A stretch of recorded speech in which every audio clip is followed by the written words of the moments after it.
right, so you've been cranking away, pumping out content for Instagram, and it just seems like you can't do anything to get engagement up. Engagement always seems to be down. Here are 5 different things that you can do when Instagram engagement just seems like it's plummeting.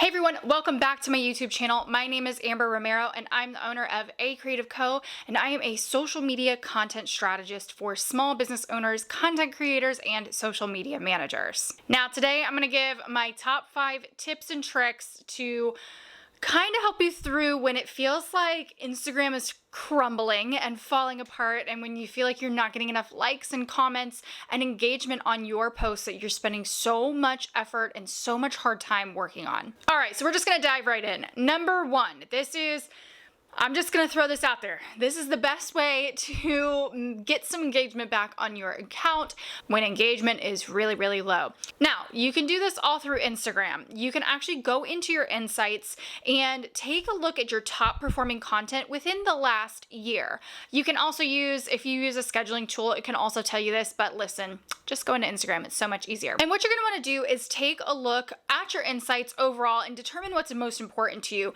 Now, what I've noticed lately, my likes are down a lot. As of now, in March of 2022, my engagement is down in the likes and the comments, so I really want to start to boost that up. I am still getting quite a few shares and saves, but my likes aren't looking very pretty. So depending upon the metrics that you're wanting to focus on and your overall business goals, you can sort by your top performing content from the last year based on those certain parameters, based on those certain analytics. So you're just going to filter through and see some of your top performing posts and figure out which ones are evergreen. And what I mean by evergreen, let's say you got a high performing post 6 months ago.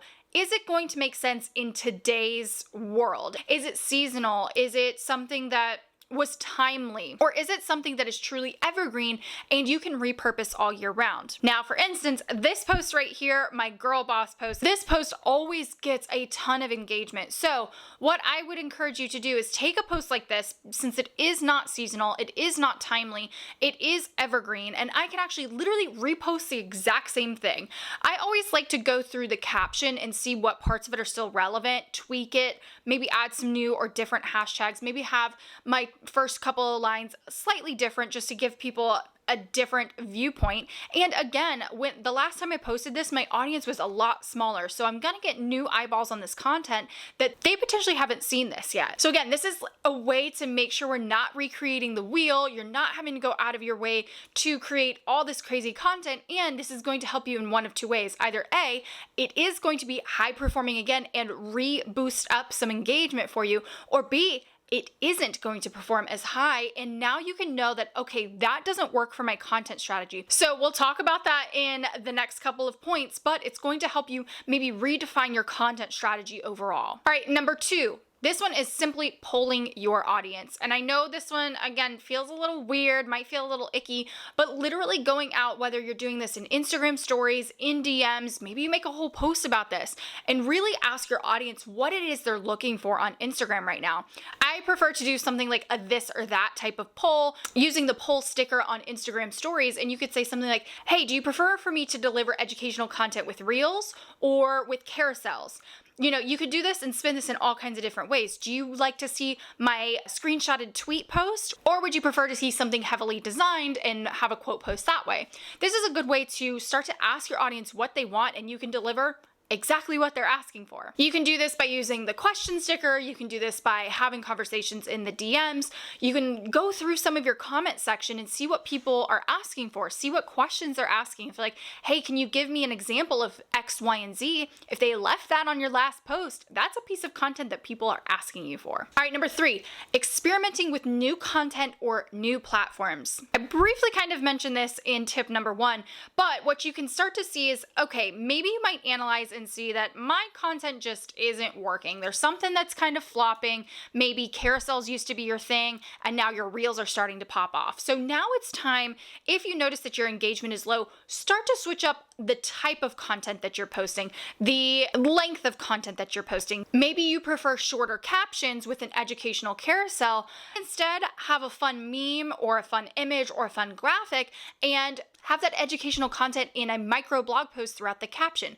Start to think of your content in new ways and start to deliver it, because you don't know what your audience is currently resonating with.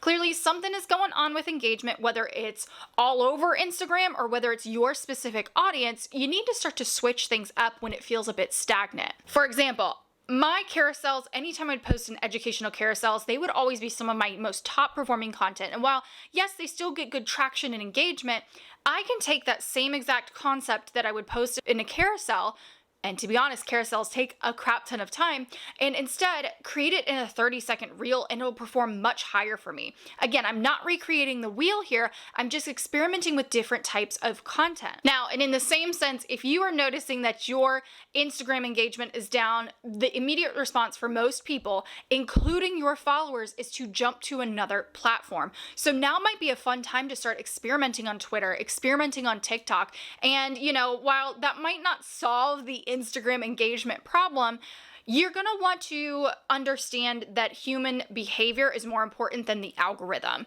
So basically, we need to start to watch where people are going to. In light of recent events, again, recording this in March of 2022, Instagram engagement is down because of current world events that are happening right now, and people are more likely to be on TikTok and on Twitter just because of the social sphere that we are currently going through, and Instagram is kind of lacking in human attention right now. So again, this would be a great time to start to try out different avenues, try out different content, try out different platforms. Which leads me into point 4. You need to take time to analyze the environment. You need to figure out if Instagram engagement down for everybody. Is there an algorithm change coming? Did they just introduce a new feature that you're not quite using yet? Is it an overall Instagram problem, or is your engagement down for you and your audience? That is going to help you determine which route you should take. If, let's say, Instagram engagement is down overall, which is, as of March 2022, Instagram engagement is down for everybody. It's just been kind of absolute garbage. And so basically that is a problem that everybody is currently facing. And of course you can use all these tips and tricks to try and reboost your engagement, but just know that even with this, you might get a little increase in engagement, but overall everybody's experiencing the same problem. So there's not much you can do about it other than keep on showing up for your audience. Now, if you notice that your competitors and your friends and whatever else you're looking at on Instagram, they're still having fairly good engagement, or they're not struggling with this as much as you are, it might be time to rethink your content strategy, rethink how much you're posting, how often you're posting, what you're posting. It's time to do a little market research with your followers. Do you even have the right followers? It's time to get a little bit more analytical and critical when it comes to analyzing your particular profile. Last but not least, number 5. Listen, this one's a little controversial. I want to encourage you, if your engagement is down and it's seriously affecting your mental health, or you're just like, I don't know what to do, just take a break. Prompt your audience and tell them like, hey, going off of Instagram for about a week. I'll be back. See you guys later. And truly enjoy the mental health break from stepping away from the platform for a little bit. And then when you come back, you're going to have this resurgence of energy when it comes to creating content for your platform. And after that much needed break, you're going to be fulfilled with rest. And now you're going to be able to come back and serve your audience, and you won't maybe care as much about the engagement. That's kind of the stage that I'm in. I'm like, hey, I'm going to show up for my audience no matter what. If this flops, it flops. At least I know I'm showing up for them and I'm producing content that I absolutely love. So those are the 5 different things that I personally like to do when Instagram engagement is down, and I hope these helped you at least kind of reframe your mindset around engagement being down or engagement being low. Sometimes these things just happen, even to the experts and the people that do this for a living. It happens to the best of us. And in case you guys haven't heard, I'm going to be launching a content workshop in May. If you're interested in seeing my entire content workflow and you are a business owner, a content creator, or social media manager, I will be launching that content workshop in May. You guys can sign up for the waitlist at the link below, and I'll be sending out more information soon. Other than that, make sure you hit that subscribe button, and I will see you guys next week.